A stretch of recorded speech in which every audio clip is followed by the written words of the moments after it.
Just a word about the shapes of proteins. I make a big deal in my classes about the shapes of things. There are several proteins here that interact with DNA, and there are several shape motifs that are common in proteins that interact with DNA.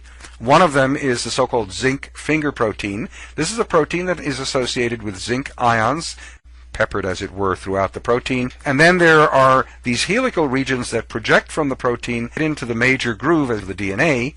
That's the business end of the zinc finger molecule when it binds to a sequence it recognizes. Another example of a DNA binding protein is the helix-turn-helix motif. This is characteristic of a number of bacterial gene regulatory proteins. And you can see the helix, the turn, and then the other helix, and you can see the helices that project from this and actually also penetrate the major groove. So those penetrating helices are what are really recognizing specific base sequences in the DNA.